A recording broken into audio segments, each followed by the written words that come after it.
हमारे व्यस्त जीवन में ईश्वर की आवाज़। हम कहाँ के मूल निवासी हैं? हमारी असली पहचान क्या है? हम यहाँ क्यों हैं? कहाँ से आए और कहाँ जा रहे हैं? ये मूलभूत बातें स्पष्ट हो तो हम और गहरी बातें कर सकते हैं। हम इस धरती पर केवल जीवन निर्वाह करने के लिए नहीं हैं। धर्मशास्त्र इस बात को बार बार कहती है कि हम स्वर्गवासी हैं। वहाँ हमारा वास्तविक निवास है। हम अमर हैं। ईश्वर हमें इस दुनिया में भेजा है कि हम इस दुनिया में रहते हुए, इस दुनिया में जीते हुए ईश्वर के राज्य की स्थापना करें। इसलिए हमारा अधिकार या मानव पुत्र का अधिकार या यूहन्ना बपतिस्ता का अधिकार वास्तव में कहाँ का था? हम इस पर चिंतन करें। आगमन का तीसरा सप्ताह 15 दिसंबर 2025 सोमवार। पहला पाठ गणना ग्रंथ अध्याय 24 पद संख्याएं 2 से 7 तथा 15 से 17 तक और संत मत्ती का सुसमाचार अध्याय 21 पद संख्याएं 23 से 27 तक। प्रभु का वचन सुसमाचार में कहता है कि लोग ये पूछते थे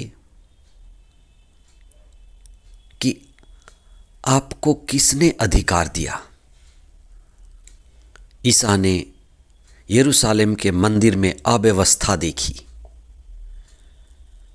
पशु बेचने वाले, पक्षी बेचने वाले और पशु पक्षी बेचने के कारण मंदिर बाजार और व्यापार का केंद्र बन गया था। ईसा ने उस अव्यवस्था को व्यवस्थित किया, वहाँ के अराजकता को सुधारा। तब लोग उनसे पूछने लगे कि किसने आपको अधिकार दिया? ईसा ने मंदिर की सफाई करते हुए ये भी कहा था कि तुम लोगों ने मेरे पिता के घर को बाजार और लुटेरों का अड्डा बना दिया है। ईसा ने स्वयं को ईश्वर का पुत्र कहा। यह उसका आधिकारिक घोषणा था। वे उसे मानव पुत्र स्वीकार नहीं कर पाए।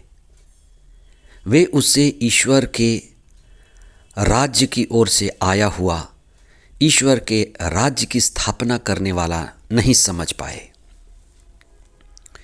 ईसा को उन्होंने पृथ्वी का समझा और यह उनकी भूल थी। बहुत सारे चिन्ह हो रहे थे, चमत्कार दिखाए जा रहे थे, आत्मा उन पर आविष्ट था। उनकी शिक्षा आधिकारिक शिक्षा थी, क्योंकि सुसमाचार लेखकों ने इसको बार बार कहा है कि वे अधिकार के साथ शिक्षा देते थे और अपदूत निकल करके भागते थे और वे भी घोषणा करते थे कि आप मानव पुत्र हैं, आप हमें क्यों परेशान करते हैं? अपदूत जानते थे, लोग भी जानते थे, शिष्य भी जानने लगे थे, लेकिन कुछ लोग ऐसे थे जो जानबूझकर चिन्ह चमत्कार देखकर भी ईसा को नहीं स्वीकार कर पाए। ईसा में उन्हें मुक्तिदाता की झलक नहीं मिली। इसीलिए वे कृपा से वंचित रहे। अधिकार हमें कहाँ से मिलती है? अधिकार हमें ईश्वर से जुड़ने से मिलती है। ईसा सतत प्रार्थना करते थे। वे ये भी कहा करते थे कि मेरी शिक्षा यहाँ की नहीं है, मेरा राज्य यहाँ का नहीं है, और कई बार जो मेरी शिक्षा जो सुनता है वह मेरी नहीं लेकिन पिता की शिक्षा सुनता है। लोग यूहन्ना बपतिस्ता को भी नहीं स्वीकार किए, न ही उन्होंने ईसा को स्वीकारा, क्योंकि वे पवित्र आत्मा से वंचित थे। उन्होंने दोनों को ही अस्वीकार किया, क्योंकि यूहन्ना बपतिस्ता और ईसा दोनों ही लोगों को हृदय परिवर्तन के लिए, जीवन परिवर्तन के लिए आह्वान कर रहे थे कि तुम्हें अपने जीवन के स्तर को बदलना है, पश्चाताप करना है। ये तुम्हारा स्तर नहीं है। पश्चाताप करना, पाप स्वीकार करना, नए जीवन और नई राह, नई दिशा और ईश्वरीय प्रज्ञा में बढ़ने के लिए यूहन्ना बपतिस्ता ने और ईसा ने उन्हें पश्चाताप का उपदेश दिया। वे अपने जीवन के बदलाव के लिए तैयार नहीं थे, इसलिए उन्होंने उनको नहीं स्वीकारा, उनका तिरस्कार किया और उनसे पूछा कि तुम्हें ये अधिकार कहाँ से मिला है? ईश्वर से जुड़कर, ईश्वर की संगति में, ईश्वर के साथ और ईश्वर की शिक्षा और आज्ञा को जानने समझने से हम अपने अधिकार को पाते हैं। हम अपने अधिकारों को जानें। धर्मशास्त्र हमारे अधिकार को बताता है कि हमारे आत्मिक अधिकार क्या हैं।